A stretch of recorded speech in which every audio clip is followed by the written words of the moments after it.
Follow us for more insults that are also life hacks. Yeah, so I see it as habitual nervousness. Like everything just makes you nervous. Or certain social settings set you off and make you very nervous. And so people who've been in a relationship with a narcissist have the same trauma as people who've been to war. Whew. But anxiety is all made up. It's all made up. And then definitely not to conflate it with any fear of death, right? We say, bitch, did I say I'm ugly? Right. Hey, you shouldn't have gotten a divorce. It's kind of like, well, that's not in the cards, right? They've just become, obsessed with other people's lives and what they don't have. But they're not working toward that either. They have built no plan for that. So they're not saying, it'd be different. If I saw somebody online and I'm like, you know what? I like that. I kind of want, I'm going to try that, or I want to do something like that. Well, but it's the thing. This is producer mindset. Right. Hello, everyone. A little reminder, this is #Team No Delusion. Nothing is edited. Nothing is polished up. Everything is raw. Everything is straight imported onto the podcast because I don't want to participate in none of that Hollywood nonsense. Everything has to look perfectly. Everything has to look fake. Everything has to look a certain way. So you'll get the raw a little before we go into the episode. I've been having and receiving lots of requests on information like what are my offerings right now, what's happening, what will be happening. And as I am currently kind of aside from being in a rebranding, I'm trying to figure out and level up my own methods right now. So there will be another Dollar Academy, which is the money for 6 months. I'm currently practicing and working and refining methods for a discipline room, how to become a luck magnet. I have redneck magic coming up. I have rural life. I have Louboutin riches. I have everything. Everything is coming up. Be sure to be subscribed to my email list on thedollaracademy.com. And if you can't find it or if it's too much effort, just hit me with a DM and just give me your name and email and I'll put you there on manually myself. I have lots of good stuff coming from tiny luck exponential magnet amplifications for like $9 to several $1,000 programs. So I promise you I'm trying to cater to as broad as possible and I'm trying to get everyone involved. So yeah, get involved and I can't wait to see you in and prettier 1 week. Everyone, welcome back at Fearless Wealth. It's your opinionated favorite, legendary Miroslav, and it's my, well, we're keeping the short intro now. And my favorite diamond here at Diamonds and Demons. Follow us for more insults that are also life hacks. They double, that's right, because we like to have multi-purpose things, get the best value out of it. Duality, baby, duality. Yes. Did you have anything that you want to specific talk about today? No, actually, I think that I liked the topic that we were discussing earlier on social. So right. So for the readers, I made a post saying that anxiety is inflated self-importance. I got a bunch of DMs. I got a bunch of, you have no idea what the fuck you're talking about. I'm privileged. Again, I'm always very privileged. Damn, that's so good. That's so life affirming. Absolutely. Like, thank you. Thank you. I agree. I am indeed flexing the that luckiest. Privilege hard. Yes. Right. Yeah. Oh yeah. Me and privilege make out all the time. That's why the fuck I came to America, motherfuckers, for privilege. Get a room, God. And so present your statement or your argument. Well, I was, and I think part of it, I did clarify later, that and qualify the statement a little bit more, was that I said initially that, it's more like just undisciplined excitement.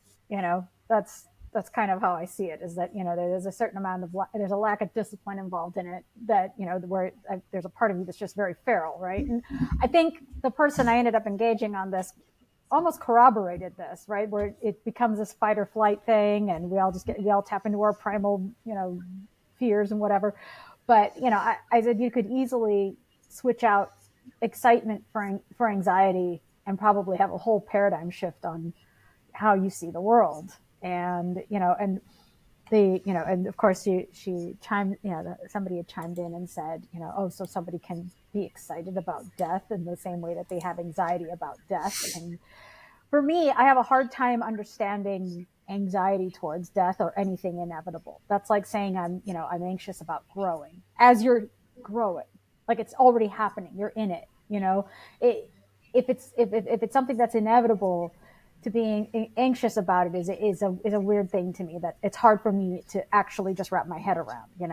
And as I was kind of typing that out, I felt like, there is a point where you cross the line of delusion, right? Like you've become untethered from reality, that you've built these hypothetical situations, and you're now living in like a sort of alter universe of hypotheticals in your head, where you've projected these types of things upon an actual reality, and you put this new facade on it, and it's become that for you because and you've almost talked yourself into it.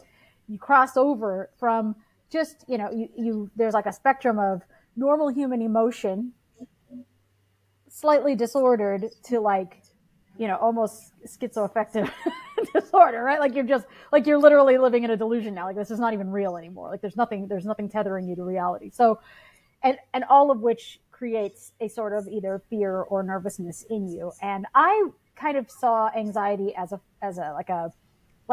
sort of extreme, or habitual, I should say, habitual nervousness, right? The way I see depression as habitual sadness. So like Interesting. that's just how I see it. I'm not saying that that's clinically correct. Sure. I'm just saying, First of all, yes, the fucking. but for this conversation, word is my word is divine. So anyway, but yeah, so I see it as habitual nervousness. Like everything just makes you nervous. And or certain social settings set you off and make you very nervous. And so when I said you could switch out excitement, by and large, that's true. Now, somebody else had, this woman or person had chimed in and said, well, no, and she started to conflate it more with fear as opposed to nervousness, which to me are very different feelings. Like, I can be nervous about something, but to be fearful means that, I actually think I'm in peril, right? Nervousness is just jitters, whereas like fear is peril. Like I'm actually starting to tap into something far more primal, of like, there's an existential threat here, right? And that's not, I mean, and I think that's a line that gets crossed. She's saying that it's a spectrum of all of these feelings, and anything can set it off. And to me, it's just like, well, then it's gone from meaning a particular thing to meaning nothing at all. Right. It's kind of just a catchphrase for all the things.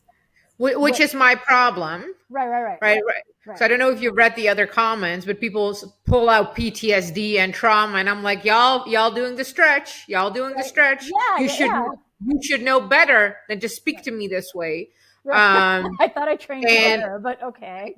but yeah, because now we're saying, well, current modern psychology and Mhm. psychiatry Right, says that the absence of things is just as traumatic as the bad, air quote, things that right, right. So, right. and I'm using the example, I wanted to do cheerleading. My mom never, my mom didn't support me. Therefore, that was traumatic for me, right? So the lack Mm, of support, and I'm like, y'all fucking disgusting motherfuckers. How dare you right, even put how dare you insinuate that trauma is such a big spectrum that you put rape and war victims in the right. same boat and verbiage as you who didn't get support from your mom for fucking cheerleading? How dare you? But you, How absolutely but that your filthy and brain is processing it in the same way, right, is its own distortion. So yeah. like the mere Oh, fact that 100. they're distorting and kind of distorting the bandwidth of such a word to include themselves in it is unto Yeah. itself, like, It's mental to me, mental it, illness. it is. But like you said, right, that is a sort of self-importance where it's like I should be my situation should be regarded in the same way as as a war, as somebody who Right. witnessed, war crimes. And it's just like, And yeah, really? Like, and that's how there's your brain is doing it? right. There's now scientific, and I'm using this with a wink, with the fucking disgust, with the vomit emoji. Pull up a vomit emoji. Can we pull up a vomit emoji? Um, no, apparently not. So the latest evolvement of that, and I still want to jump into my own definitions of these words, but the latest evolvement of that is that people who've been in a relationship with a narcissist have the same trauma as people who've been to war. Whew, okay. I mean, you have to condition your brain to see it that way. Like, you do. It is You have conditioning. to, of You course, have of to, or course. you would have to convince yourself. It's a whole sales pitch that you've given yourself and bought in, right?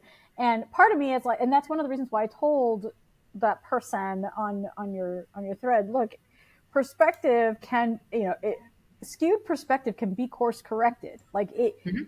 you can course correct on that. You can start to look at things differently, and you need exercises that force you to do that, right? So in the same way, like when people try to quit any other addiction, right?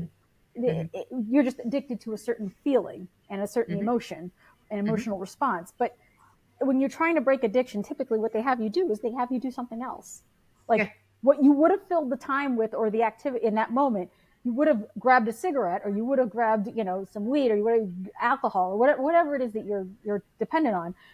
Now you're going to do something else. So you're just Right. going to replace it. Now, I'm not saying that's the best way, but No, but in, there's a hierarchy. but There's a there is, but hierarchy, like right? at the I beginning. rather have you religious than being on heroin. Like I don't care. Like Right. I'd rather. It's fine. Then you're addicted to walking. Nothing happens to you. Like, there's no exactly. adverse consequence to you. Right. Saying every time I was going to grab a cigarette, I went and walked instead. So now Exactly. you're fucking fit. Okay, if that's the biggest thing that happens to Exactly. you, No, that's important. great. Yeah. Then at least the consequences of those habits are good, right? So, and the idea is that you do that for some reason you picked up a habit that got you to a place of being unhealthy. You need new habits that get you into a place that is healthy. Mhm. And part of those habits can be to start seeing if you could, in fact, could you actually perform the litmus test that says, could I replace I'm anxious with I'm excited? And I think you could in certain cases, such as public speaking, going on a flight, in a trip, going to a public function where there's a lot of people, things that normally get people worked up, you know, taking some social initiative, things like that, where it's like, I need to put myself in a position where I do risk rejection, or somebody being rude, or somebody, or any number of social retaliation. I have to put myself in that position, and I have to start building a resilience to it, so that I'm not so terrified of it, so that I'm not, Right. I have to build up that Yeah. resilience. And most Which is what. parents let your kids do that for that reason, right? Right. And which is what ironically, if because you mentioned addiction previously, if you go to any proper therapy, and I'm not talking about one that's sponsored by modern West medicine, Right. um th- often they not only have or they're seeking with you to exchange the behaviors. They're also expanding, or you're on your ability to hold discomfort. Yes, exactly. Exactly. That you would have to sit with that for a bit. And Right, right. You have to learn, because that's a skill. yeah, Yeah. And we're robbing people from that, right? We talked about right, this endlessly when right. we do ribbons participation, because You're right. that's the first time when you're like properly sharing, like, okay, oh, disappointment, and not right, like those are Right. the first safest way. Um, I wanted to cycle back to my own definition of the words, though, Mm. so I think um anxiety is all made up. I don't even think Mm. it's a in living in the head and living in the Lulu and fantasy land. Excitement, whereas one can be nervous, for Yeah. example, right? Yeah. But Yeah. nervousness would, and I understand for a lot of people they might sound close to each other, but they're not. Nervousness, anticipating to an event that's actually happening, right? I'm nervous because I have to perform, Mm. right? And Mm. I think those nervousness and excitement can be close together, but anxiety is all made up. Is all made up, and then not, and definitely not to conflate it with any fear of death.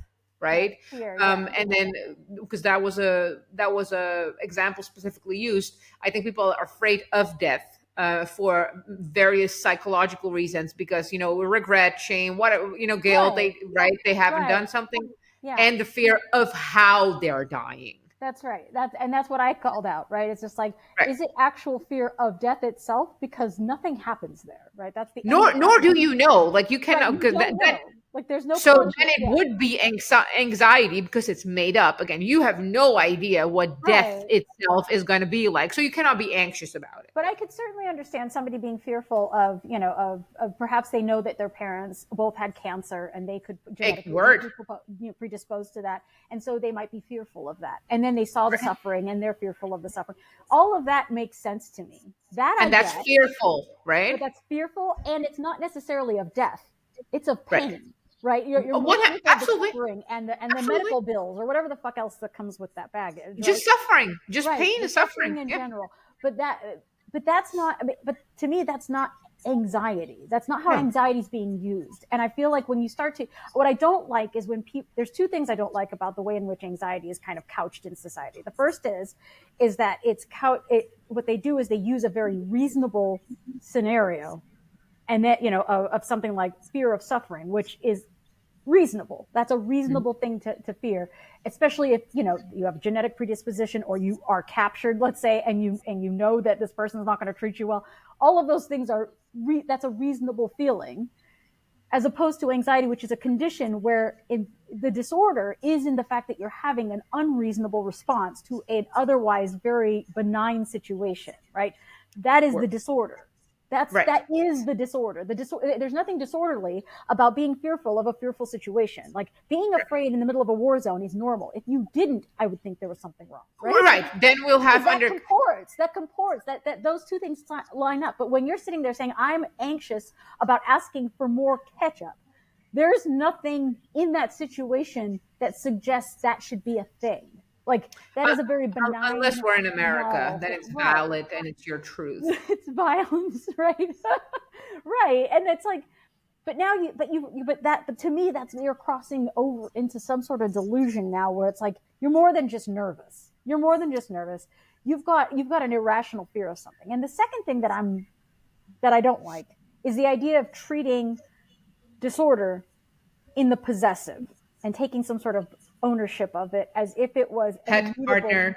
Right. That it was some sort of immutable characteristic, no different than your height, right? Oh, I can't get rid of it. Yes, you fucking can. Like that is not, you Just weren't like you born gained it. Right. You gained it, you can lose it. Like it's it's more like It's just like weight. Yeah. You can lose it, and you can, and just like muscle, you can build it up. There's all sorts of things you can do to augment this situation.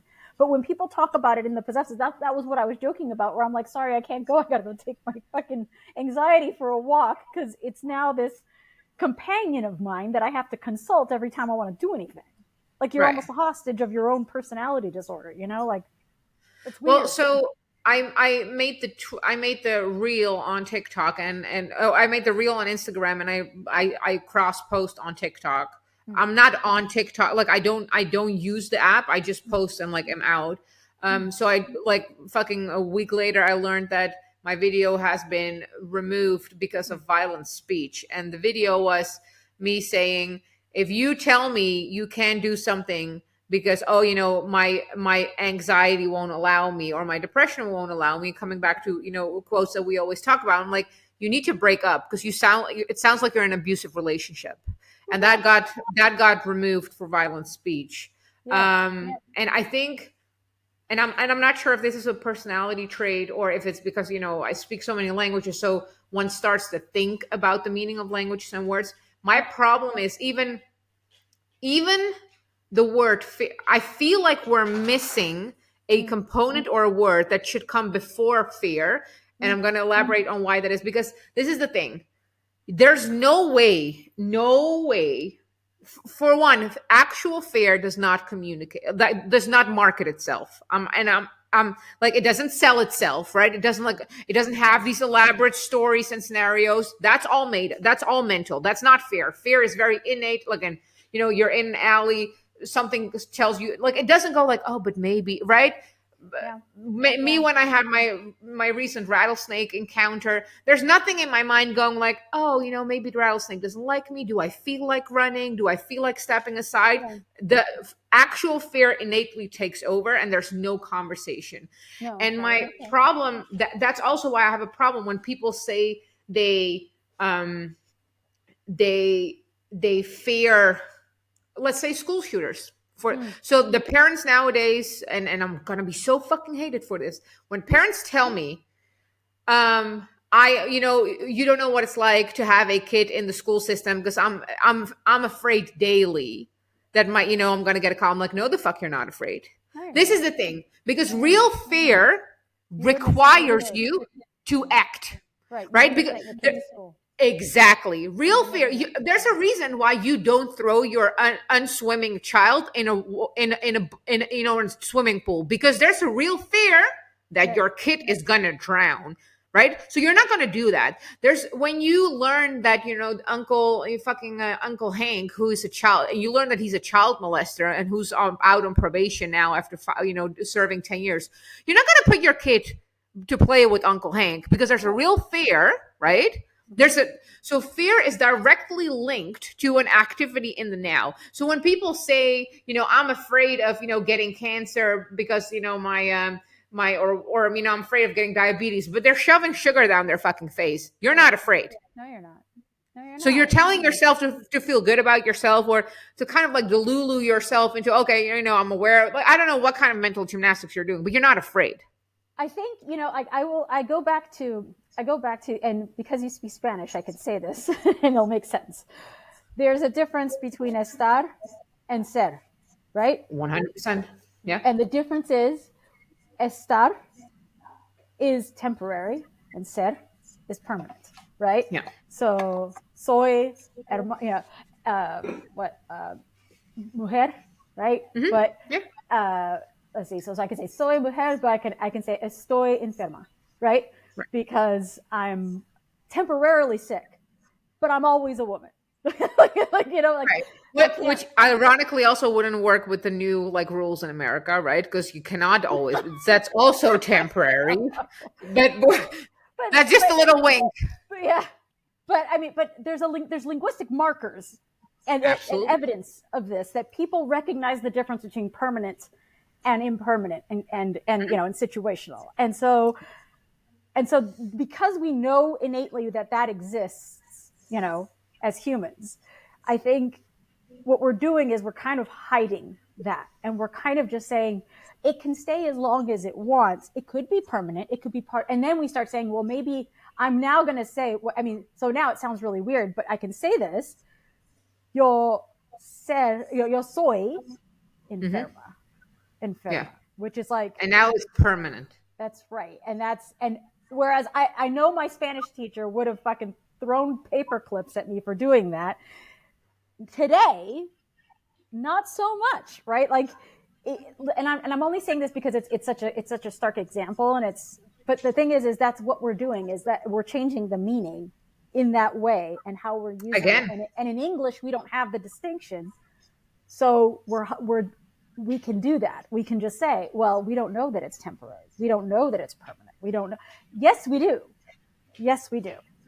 There's plenty of precedent. There's plenty of situations where we know the difference and we've acknowledged it as human beings, and you're being disingenuous, and what you're trying to do is then take your identity of sickness and you're saying, okay, this is just, Making it permanent. and you've chosen for it to live Yeah. there as a permanent fixture. Yeah. And you've grown around it now, and there's no extracting it because you don't want to differentiate yourself from your own mental issues. And I mean, I'd sooner listen to an argument that says that these sicknesses aren't real, right? I'd sooner listen to that than I would listen to somebody try to rationalize it to me.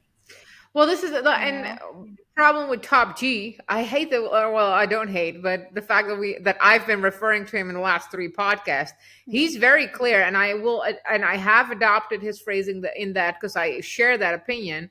Like, why would I want you? Like, people are trying to convince him of how real depression is, and I'm like, why would I want to believe you?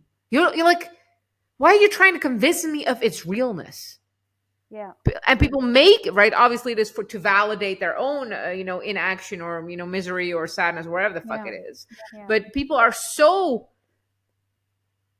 bent on making you believe how real it is. And I'm like, y'all should believe. If y'all had the 1/10 of dedication in convincing me of like how real depression is, into like how real success is, or determination, y'all be fucking winners. Y'all be all be Right. multimillionaire. Because Right. that's the same vague concept: Right. consistency, discipline, motivation, inspiration, all these terms, right? That for one don't exist in my language. Like, these words do not exist in my language, Hmm. because it describes this abstract, like, I'm Yeah. considering, and I have feelings, and I have choice about this thing. Yeah. If you And it's the same for willpower. Willpower Yeah. is this, like, how is it that will none of these things are measurable, right? We Right. measure them in perhaps behavior and externally, but they're not measurable, which is funny, because even like, when people say I want more willpower, I'm like, but how do, like, you want more of something that already doesn't exist? Right. You and want to and be now you're trying disciplined. Yeah. to, right, You want discipline in your life. That you can right. measure.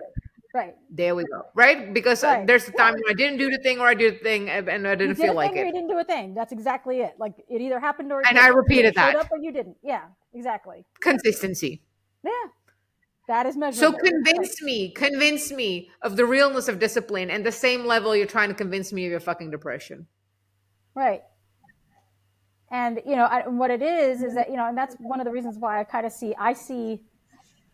I see depression and anxiety a lot like just an addiction. They're Oh, addicted to 100. a feeling, and it's like, and so you went from sad being a totally normal human emotion, right, to habitually and almost being addicted to the feeling of sadness, to the point where you see everything through that. And the thing is you convinced yourself of this. You sold yourself on this. It was not, and they're like, well, there was a traumatic event, blah blah blah blah, and it's like, right, okay, that's fine, but at some point there has to be some conversation, because like, for example, the example of what the woman was talking about, where she's like, well, it's like hearing a car alarm go off. You don't know what's triggered it, but it's going off, and that's what anxiety is. And I'm like, okay, but at some point you go out and assess the situation, and when you realize it was just the neighbor's cat jumping on the hood, you click the button and you walk back inside and go back to your business. You're able to Exactly. discern the difference between benign and Regulate. malignant. Yeah, Yep. but you should be And able to and distinguish that. Yeah. right. And I would and there's a fallacy in that person. I haven't read that one yet. There's a fallacy in that person's argument, because anxiety, again, coming from definitely my own vocabulary, is based on made up trigger, right? There's no real trigger. You're making up. There's no car alarm actually going off. You're pretending as if there's a car alarm going off, and then you refuse to assess the situation to see why a potential hypothetical a car alarm could go off. Right. And it keeps getting more and Because the more. normal thing, Right. exactly, the The normal only thing is your argument you can situation. make is is Yeah. is delusion. You immediately, there's the only way you can make your case about this is ultimately by saying the person is delusional. I said, because there's a point where you cross over from, a reasonable fear, or perhaps a slightly unreasonable, unpopular fear, to delusion. You've completely reconstructed reality, predicated entirely on hypothetical scenarios, all stemming from an event that took place years in the past. I mean, you're really reconstructing here.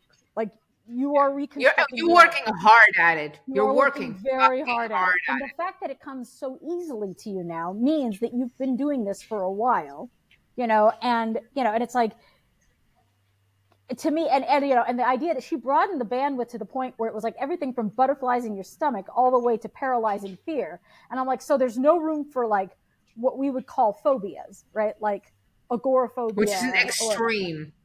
right, these disorders that literally are work stoppage. Like, they can't leave the house, they're paralyzed. Like, that's how bad it is, right?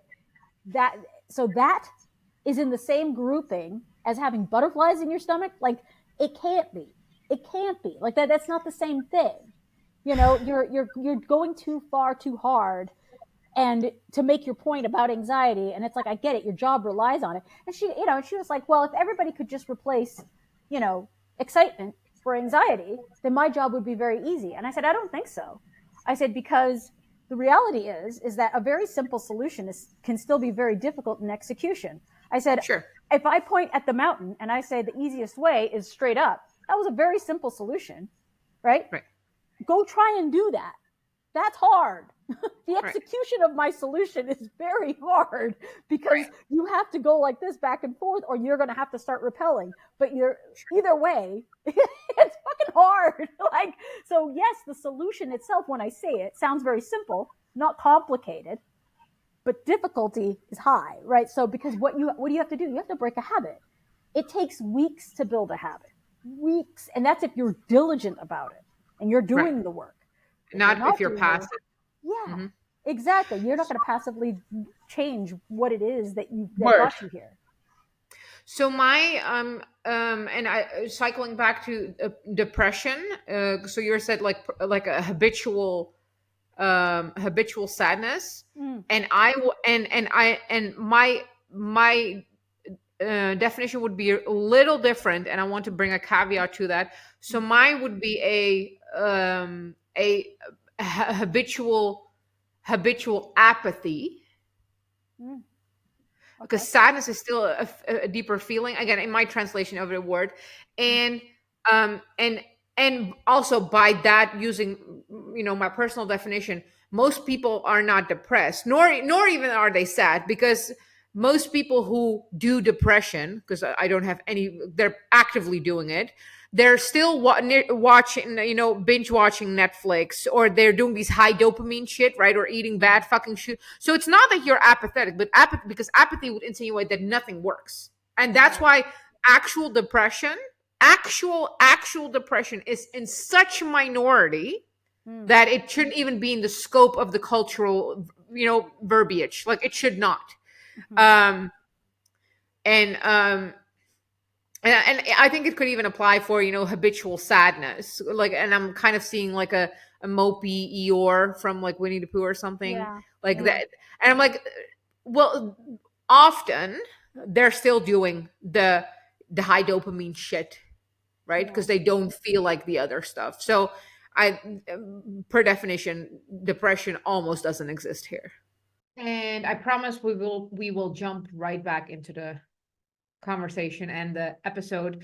But in the meantime, I would like you to hit the like, hit the subscribe, hit the share, and mostly get involved on my socials. Get involved on my Instagram, get involved in the conversation on Facebook, get on my email list. You know how much I have been, let's say it, ostracized and removed from certain spaces. So if my Facebook one day disappears, you won't know where to find me. So get on my email list on thedollaracademy.com. Thank you so much. Meanwhile, snap a little picture of it, do a screenshot, share it on your Instagram, tag me. I will absolutely reshare, and any feedback and everything is possible is very welcome too. Thank you so much. Now let's go back to the episode. Yeah. I definitely am skeptical when I hear. I mean, well, a large part because we've over pathologized everything, right? I Sure. mean, everything's a condition now, and everything falls under the umbrella because we've completely destroyed the elasticity of the bandwidth of these words. I mean, they don't mean anything anymore, like I said, right? So, I mean, I think when people get really defensive about it, to me, that's like you hit a nerve, right? Thou dost protest too much. Look, the person who's sure of what they think or believe or see is rather impervious to other people's criticism. Like, you'll see people who are like, for example, like you or I, if somebody were to get all shitty with us about our position on vaccines, right? We'd just be like, okay, and it's whatever. And they could judge, they could say whatever they wanted, and we'd just be like, okay, that's what you think. You haven't changed my mind, you know, because we're so sure of our position and we're so secure Integrity. in that it doesn't Integrity. matter, right? Yeah. So it doesn't matter. And the And same, also, yeah, and coming back to the phrase, other people's validation, approval, or understanding is not required. right? When you live in integrity, it's not required. I That's don't right. care if you understand. I don't if you approve. I Yeah, don't anything. yeah. But I mean, you've been fairly open about the things that you struggle with, like your own personal, like mental struggles, and you've been fairly transparent with that. And all you do is share, hey, this is my thought process. I've been doing this. I'm starting to do this. And then this is what happened, and it's almost like a case study, right? Like, this is what happened. But it doesn't matter that people agree or disagree because this has already happened to you. So you're just saying, hey, this is a chronicling of my own experience, whatever that means or doesn't mean, right? And when you start to come for people who, when you come for like these disorders, right, or this general mental health shit, people get very defensive about it, and I have to ask, why do you need me to believe this? Like, why do you need me to go along? And then what ultimately happens is, well, you lack empathy, you lack compassion. And I'm like, well, it's hard for me to be empathetic about something I've never experienced, to be fair. It's like, all I can say, I mean, if you told me some cultural, niche thing that happens in Czechoslovakia, I'd just take your word for it. I wouldn't know how to process that. Like, I wouldn't, okay, I guess, is that good or bad? I wouldn't even know how to qualify it, Right, but it would, right. but you could tell me about it and I just have to take your word for it. Right. And that's kind of how it is with these types where I'm like, okay, you say you have this, you say that, and I can understand mental blocks. I can understand, there's a lot of things I can understand, right? I can understand a mental block. I can understand, like, having a certain amount of paralyzing fear about particular things and having that kind of blazed on your brain. I can understand. And that ultimately goes back to a mental block, right? Because it's not normal that nobody else is born with that but you. That doesn't make sense, right? It's not innately human. It's just something that's there that could possibly be shed. So for me, I'm just like, either we all have it as humans, right? Or you uniquely have it. And if you uniquely have it, then that could be fixed, right? There's an accommodation. There's something to be tinkered with there. Yeah. Or we can just say it's an abnormality, right? Because that's not the norm. What I don't want to do is say this is totally normal. Everybody's just a basket case. Normalize everything. I won't. Like that I won't No. do. Right? I have no problem calling something abnormal. I don't that doesn't give me the right to just be a dick, but I can still call it abnormal. Like having So suspicion. there, yeah, and this is only present in. It used to be only America, but it's the modern West right now, where people have attributed meaning to certain words and certain morality to words that isn't there, right? Mm-hmm. And I make constantly statements along the line, anxious people are weak people, and Mm-hmm. oh my, and the floodgates open, and blah blah blah, and I'm like, well, no, I don't. I'm not saying they don't deserve respect. I don't deserve, Right. like, I'm just saying they're weak people. Denying that there's a hierarchy of weak and strength and That's right. weakness That's is right. living in la la land Right. again. We're And not equal. the exact 100% for one. And Yeah. also, I don't understand. And keeping it personal, like fatness is a huge example in my personal life, right? Because I will often use the descriptor, I have a fat ass, me and my fat ass. And Americans get so uncomfortable, right? They'll jump into my defense. So I'm making these phrases and they'll go like, "Oh no, but you're so beautiful. Oh my god, but but you're still sexy." And oh my, and hips don't lie. And I'm like, and I will literally say, "Bitch, did I say I'm ugly? Right. Are we seriously gonna look at my body and ignore that I have a fucking fat ass? We're all just gonna pretend together right now that. What? Right. What? But if I say I have short arms, because I do, Right. no one bats an eye. But Right. I'm gonna sit here and say I have a fat ass, and now like the fucking flat. No, I do. I'm not. It's just a descriptor. And Yeah. and the thing is with the weakness thing, right? Not having to live in la la land where you're always where basically you're perfect because weakness. No, that because that would insinuate something. If Right. you accept, yes, I am weak, But but on the other hand, if you break a leg and you've been in like one of the, what is it called, the casket, or when you, A cast? When oh, you a break your cast, yeah. leg? Yeah. Thank you. Yeah, so the muscle is weak. You know what you do? You work, Yeah, you you work it out. walk, and you make it stronger. That's right. Like that's it. I'm Like not saying the leg needs to be amputated and oh my god, or that let's I'm just, shaming. Yeah. It just it really does it escalates really quickly now where it's like you can't describe anything, you can't acknowledge that something needs improvement. Like or that it's not at its best or that there is better. Like anytime you acknowledge that there is this, like you say, this hierarchy, right? Then and it's like it's not I said, I've told people, I'm like, look, just because you have these things, these attributes, whatever they are, doesn't mean that I think you deserve to die. Like, I'm not calling for a Holocaust. That's not what's happening. and but do I, you, you Japanese Nazi? when I'm not busy being imperialistic, Right. I'm actually quite empathetic and benevolent. But like, and that's the right. That's the thing, though. It's just like, and I tell them, like, look, you clearly feel shame about it, and you realize that it does make that you yourself understand that there's an inferiority to this, right? Mm, That you get yeah, it because you yeah. wouldn't be so fucking defensive if you didn't, because you're already reading into this and thinking that I have, that I'm so perfect and I'm so this and I'm so that. I don't have the issues that you have, right? And because I don't, all I'm saying is I realize I'm not in the back of the pack. I might not be at the front of the pack, but your existence indicates to me that I am certainly not at the back. So if you're Thank you. thinking, yeah. So I mean, it is somewhat affirming to me. But Oh, 100%. if you don't like the idea of you being at the back of the pack, what you can't do is try to reason your way into thinking or weasel your way into thinking that we're the same. We're not the same, right? I might not think that you deserve to die. That doesn't mean that you won't sooner than me. It just means, it just means that if you have that kind of prey mentality, if there is something about you that gives off the signal to predators that you are prey, you're going to get picked off. Like that's just going to happen. Like we're pretending that we're not animals, because we're so intellectualized.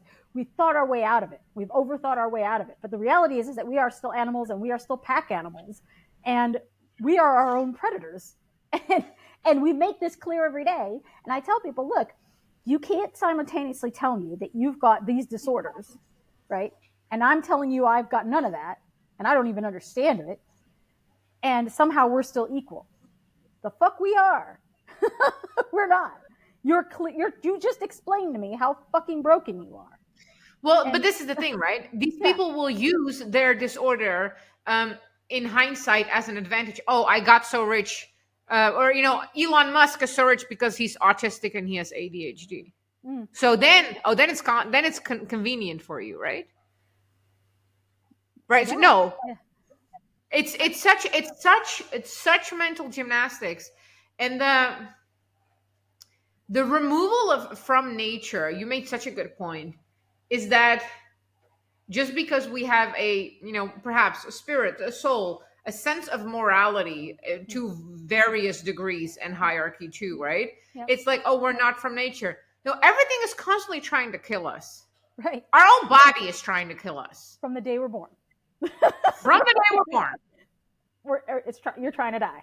There Everything is wants you to die. war Right.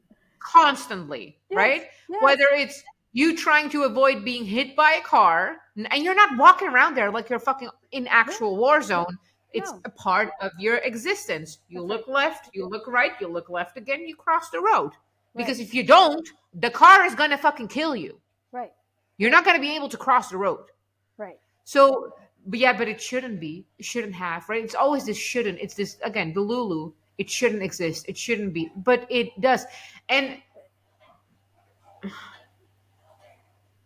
pretending that you're in the same, and for when I was going to Pokemon labels and, Pokemon collection, where they're like, you can only speak of this if you publicly have ostracized yourself, because that's what I'm seeing it at, by saying that you have or had this problem thing.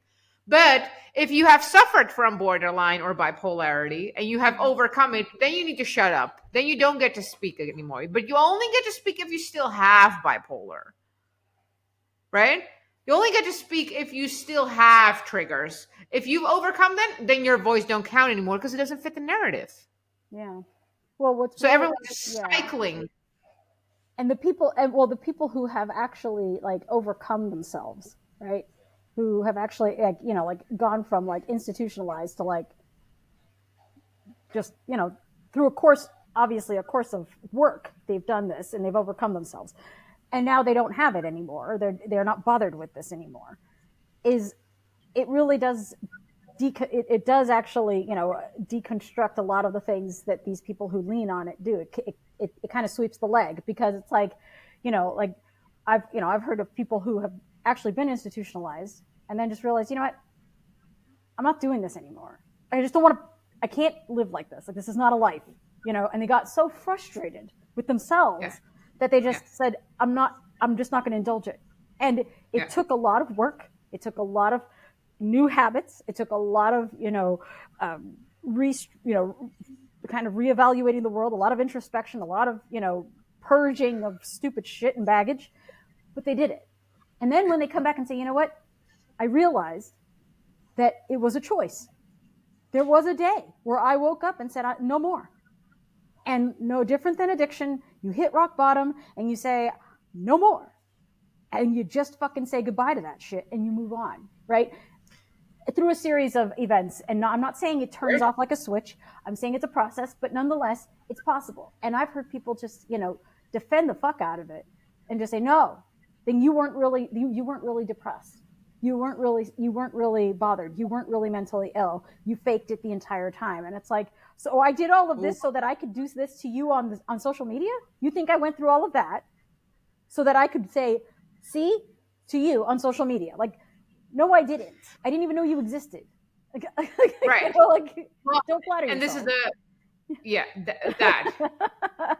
And this is what they use constantly. That's what we went full cycle now, where they say that. So this is the funny thing, right? And sorry, there's some message coming through. The funny thing is that most people don't really know what I've been through. Right. Like if you would ask random Facebook people, or perhaps even second layer circle, most people couldn't tell you really. Like, I don't know, maybe some violence, evidently, but they couldn't tell you specifically. But everyone knows I've been through shit, Right. right? Like there's a discernment. But the fact that we right now say like, oh, but the shit you've been through, like, um, writing it off as, oh, but you had the secret gene to overcome this, therefore it's not your doing. It's Wow. it's the attribute to your willpower to live. Like I'm hearing, we're cycling back now where my traumas, my overcoming, and I'm not calling them traumas, I'm calling them hardships. Yeah, But they're your traumas, Bara. You've only overcome them because you're privileged, because you have this characteristic, that you overcome things, right? So now it has nothing to do with me. It's outside of me. that. So you didn't even accomplish anything.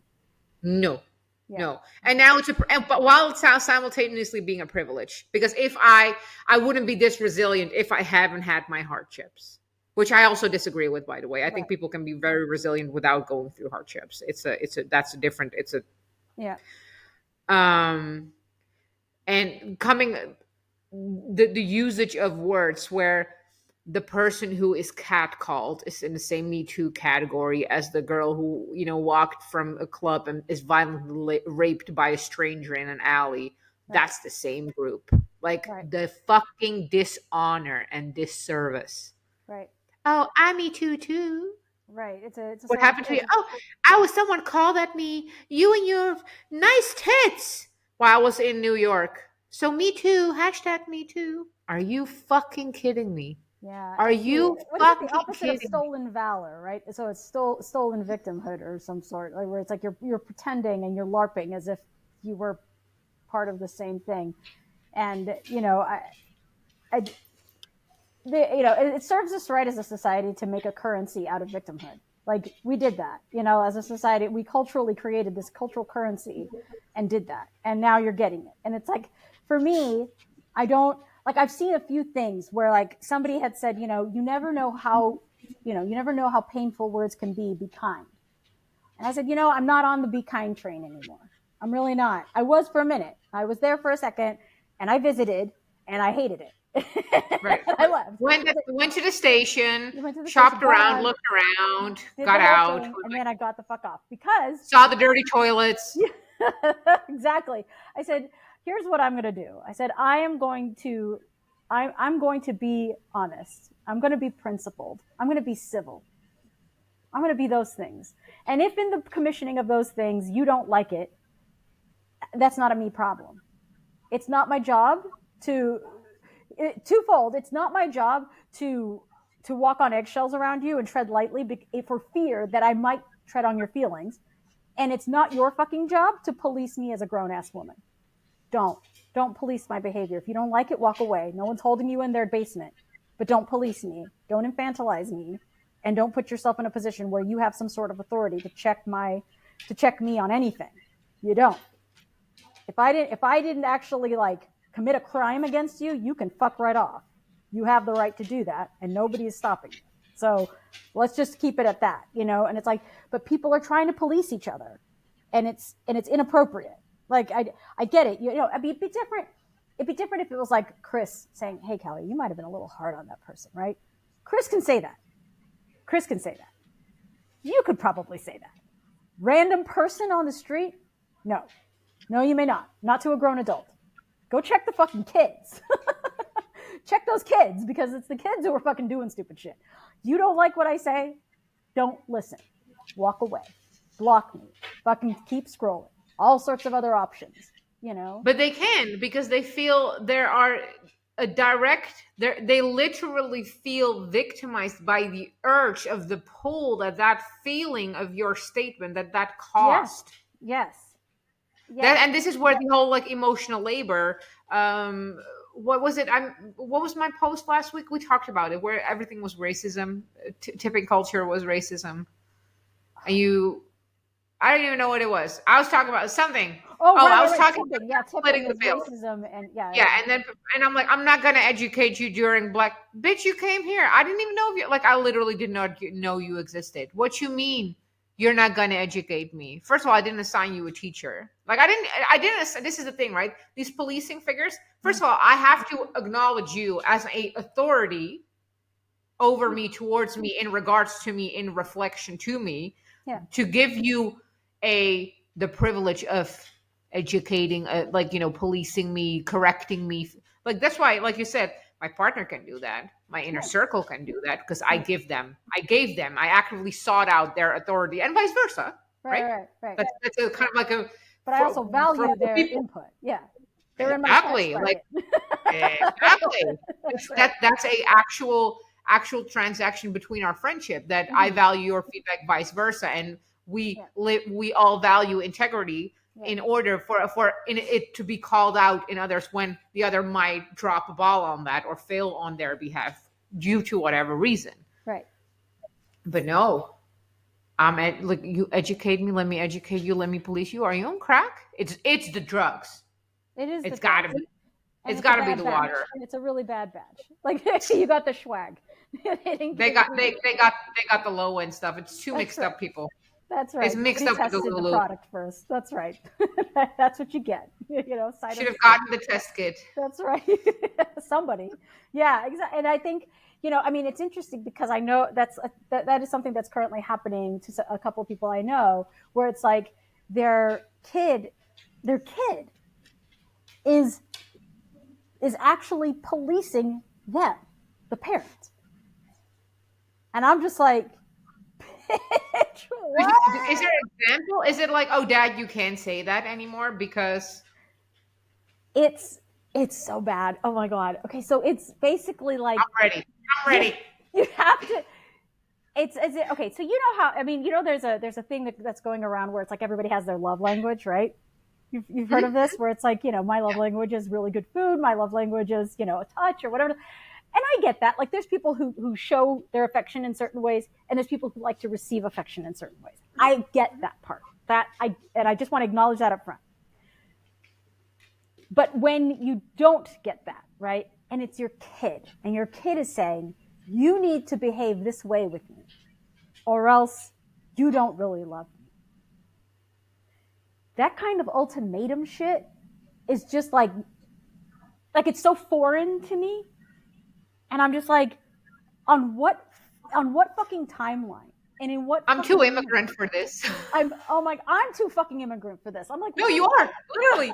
We're too immigrant for this. Japan and East Europe has entered the chat. We're too immigrant for this. What the fuck is this? These are all words, but none of them make sense together. Like, and I'm just like, and I'm trying to process it. And I'm just like, but this is the thing, your brain does not have the software. No. So because it keeps going like tick tick tick tick it's all 404 error.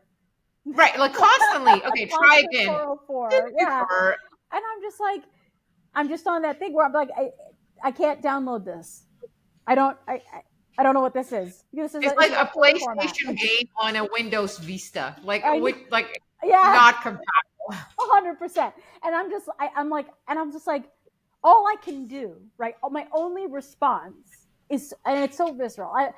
All I can say is, if my kids came at me with that, I would just feel like, especially if they were adults, like if they were grown, right? And they're telling me this shit, I'd be like, you honestly don't get to tell me how to relate to you. You can tell me you don't like it, and you can obviously cut me off. And all of those things are viable options for you.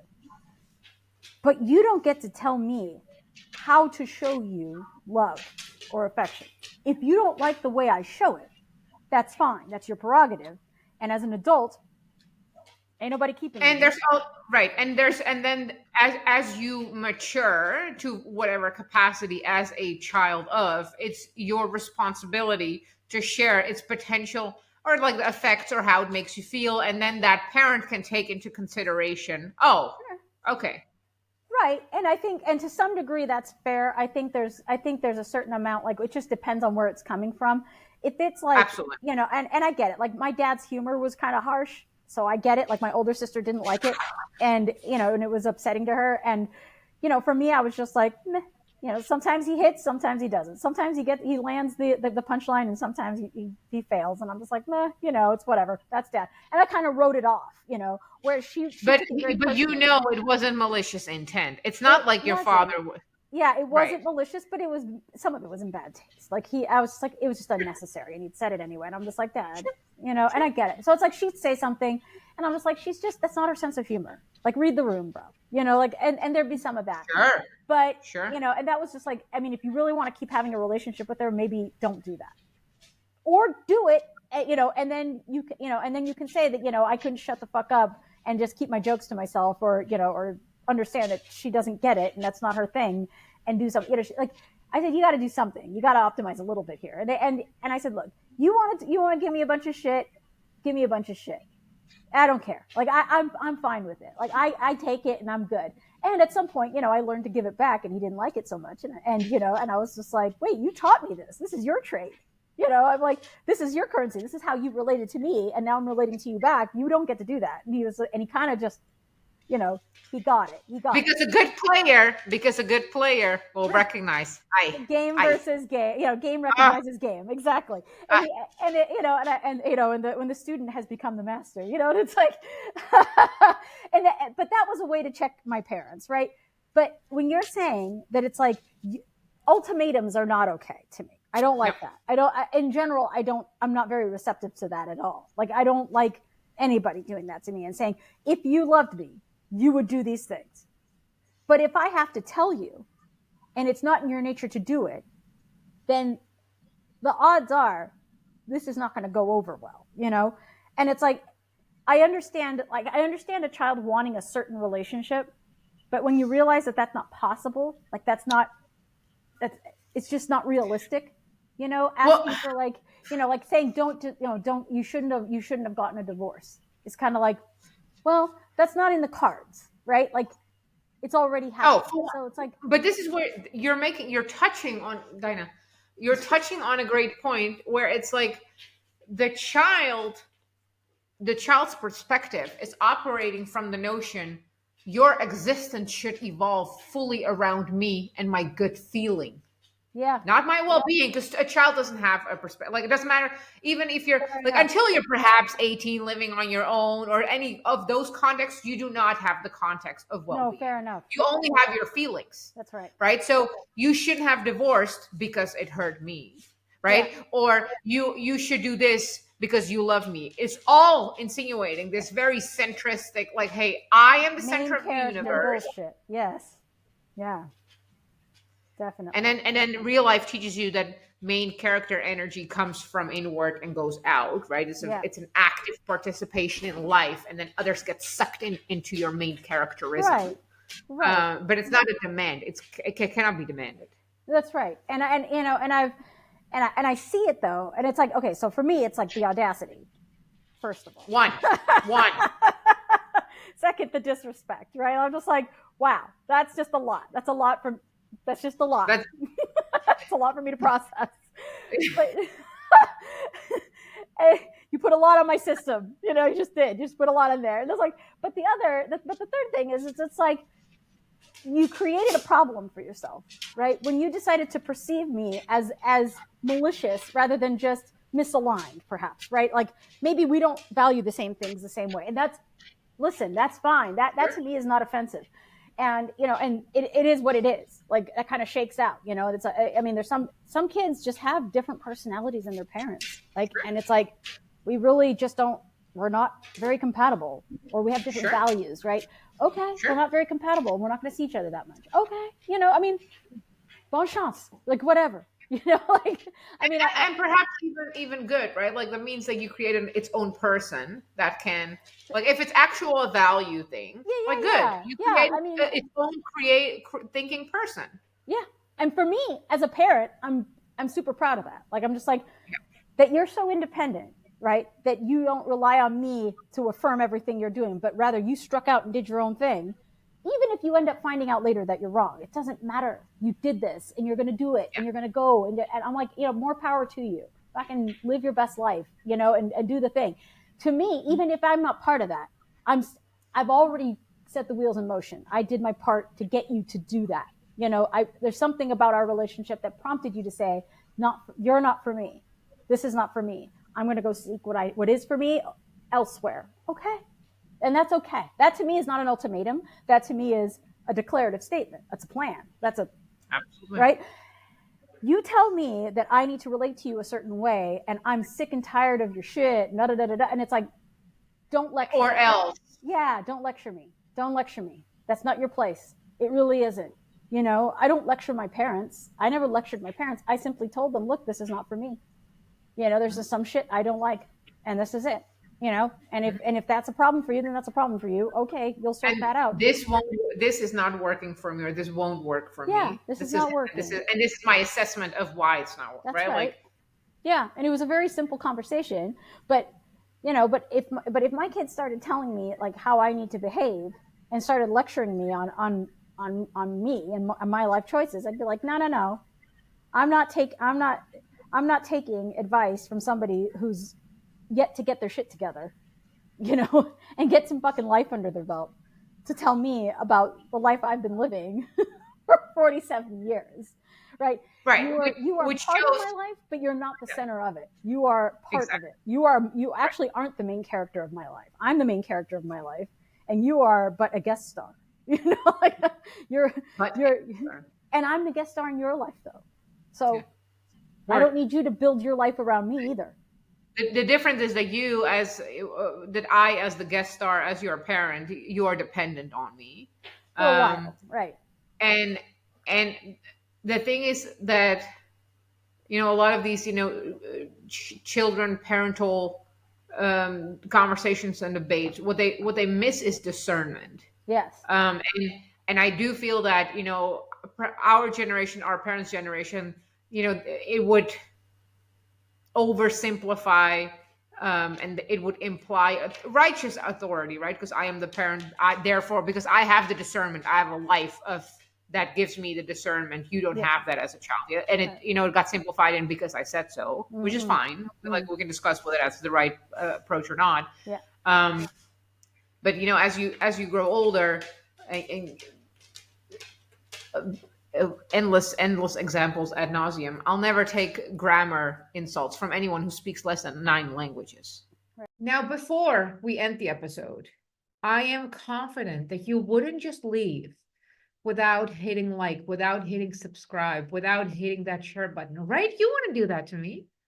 I'm up in here connecting with people, wanting you to be a part of the conversation, and you would almost leave? Come on. Don't be like that. Like it's just not gonna happen. You singular linguist inferior person. Like you're not in the position, right? Right. And the same, you don't get to lecture me on life if you're not in my tax bracket or Right. if you're morbidly obese. It's just I it's just not happening. And it's the same with a child. Like unless you have done X, Y, Z. Yeah. And I've had this with one of my exes, like, and this is many years ago, that his younger brother, who lived still with the parents, he had all this like he had the wise theory because he would read Think and Grow Rich or whatever the fuck kind of books, right? Oh, okay. I'm like, why it's all cute? You don't have like you lack of discernment Yeah. because you haven't lived the life. You're just regurgitating theory. You have knowledge and no wisdom. Right. You have ideas. Yeah. You have You words. have data. You've read a lot of data. You've taken in a lot of data and you haven't processed any of it yet. So, Exactly. And that's the same with kids, right? When they Yeah. get all these ideas like, hey, your life should evolve around me. You have a bunch of ideas, but that's about it. you know, tangential to that because I just heard it on Dr. Phil was on Rogan. I don't know if you saw it. Oh my God, everybody drop your life. It was such a good episode, and I can't wait for his new book. I cannot wait for his new book. Thank you. I'm like, okay, so I just watched it, Yes, and I'm it was like, great. but his thing was is that younger people are so busy watching other people live their lives and their fake lives, right? They're not real lives. They're not doing real shit. They're like posing and then going back to their couch, like they're not doing anything.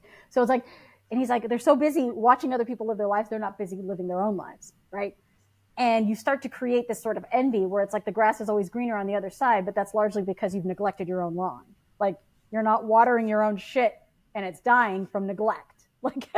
Like you're literally like the depraved indifference of your own life. It needs to be addressed, you know? And I'm just, and that was what, when he said that, I was just like, that's exactly it. People are so consumed watching other people live that they start to feel this sort of deficiency or inferiority of themselves. And what they do is they say, oh, you're privileged. And they start to make excuses for the discrepancy that they perceive. Nobody else put it there. You did. You fucking created that out of thin fucking air.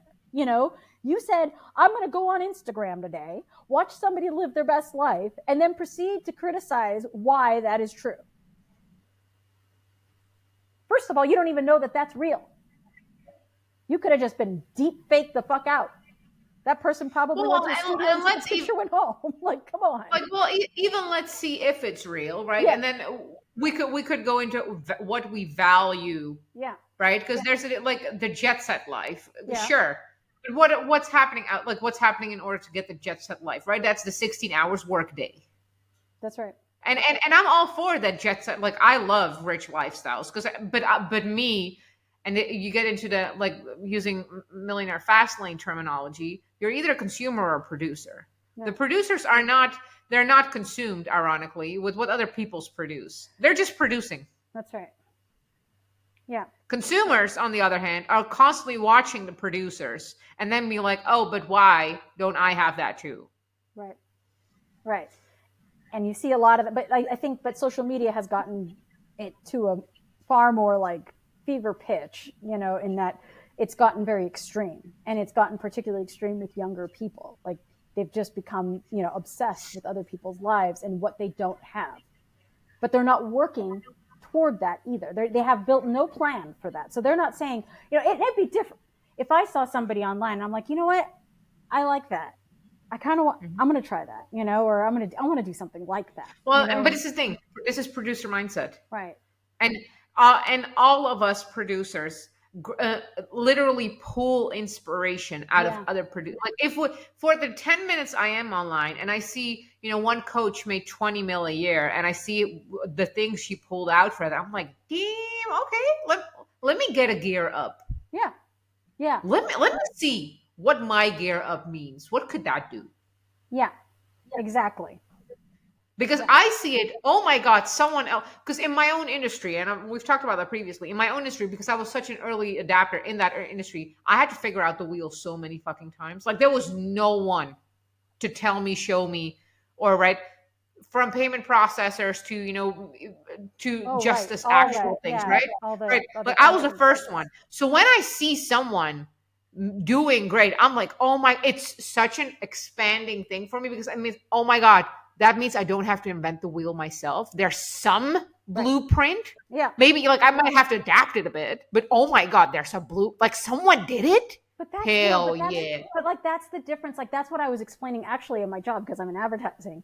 I was explaining to somebody the difference between the intentions behind people who go to Instagram versus people who go to Pinterest. And people Yeah. who go to Pinterest want to do it. Oh yeah.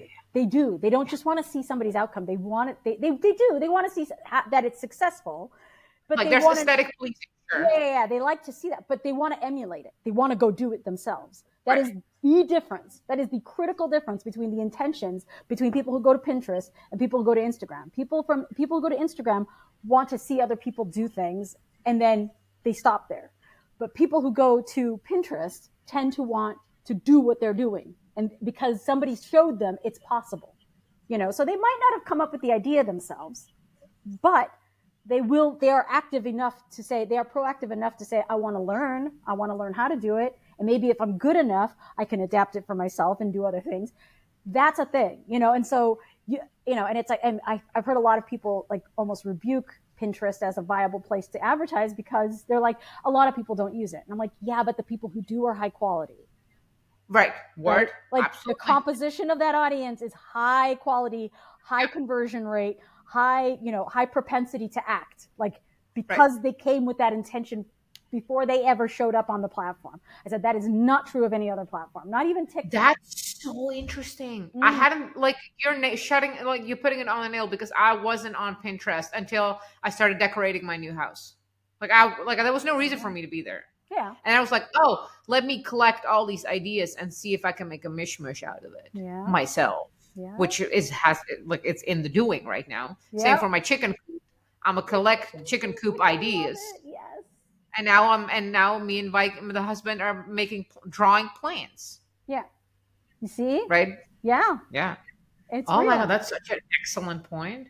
Yeah, I mean, and it's like I said, you have to ignore the numbers and start Yeah. looking at like the soft metrics and the soft and the soft studies. And there are, I mean, I have countless studies on it. But it's like, but that's the point, right? Is it's like you can tell the mentality difference. Are you an Hmm. Instagram person or are you a Pinterest person? Because the Pinterest person is ready to go. Like they're ready to shop. Yeah. They'll shop right there. They'll be like, oh, I just need to get these 5 things and I can make butterflies out of dollar bills. That's awesome. And then they just, Let's go. and they go and they're like, I'm going to go to the bank right now and make change. And it's like, they'll do it. Like they will do it right there. They'll drop their shit and go do it. Like Yeah. it's that immediate and it's that urgent for them. And because, Yeah. they'll save it and they'll go back to it and they're loyal about it. I am. Everything on my Pinterest, I have it all organized and shit. Me And it too. is like, Yeah. and it's like anybody who asks me about anything, my daughter will text me and ask me for shit. And I'm just like, let me go consult my Pinterest because I know I got something in there for that.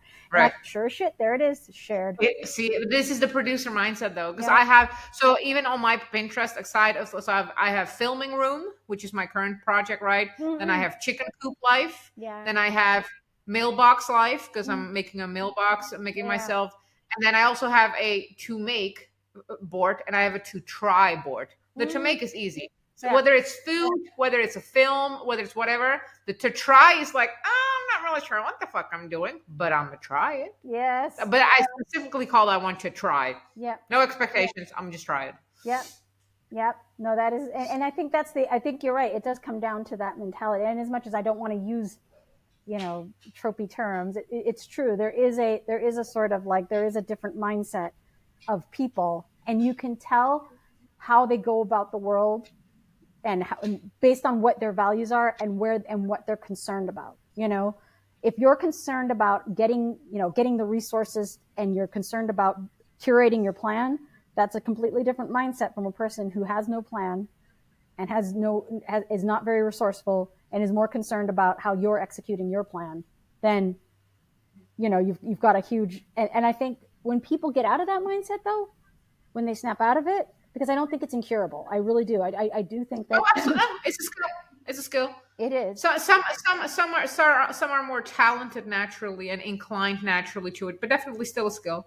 Yeah, and I think it's learnable, and I think it's coachable, and I think it's, and it's about, and it's about challenging yourself to things that, rather than expecting to get just a home run, it's about just taking the base hit, right? It's like 4 base hits is the same. Like if you get the same score as a home run, you might as well just take the base hit. It's like, and I think people aren't patient enough for that because they're so used to seeing the finished product. They're so used to seeing Harrison Ford as a successful actor. They don't want to look at Harrison Ford living out of his car as a carpenter, Right. And touching on the discernment in that is people love listening to successful people, what they're doing now. But I'm like, I want to know what you did to get there. Yeah. I'm not interested. I can't care less what you're doing right now. Yeah. Good for you. Yeah. But I'm not in that position. Yeah. How did you get there? Right. Yeah. There was a method. There was a method to the madness. Give me the method. I'm gonna try the method myself. Yeah. Give it to me. Yeah. And maybe, and if it was just luck, fine, it was just luck. Then we'll figure that out as I go. But there's something that you did. You woke up every day and like the triple Capricorn means like, okay, you say it's just luck. Okay. So what do I do to make that luck happen? How do I conjure the luck then? Right. Like, what do I do? Yeah. Like, there's something to be lucky. Like, how do I do the lucky? Yeah, how do I do the lucky? How do I do the lucky? I saw your reel about the homestead money. That was the best. That blessed. Yeah, it's really good. I have much coming. Yesterday we found about 60 guinea hen eggs. Oh, have you ever had guinea hen eggs? No. So they're like half the size. Oh wait, I can show you. Are they like quail eggs? A little bit bigger. Well, let me show you. I have some here.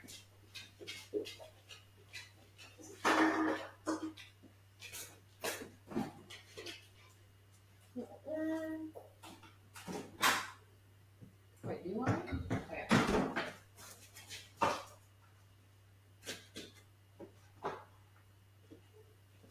For the listeners, I just disappeared from the camera. So this is a chicken egg. This is a okay. Unbreakable, like a golf ball.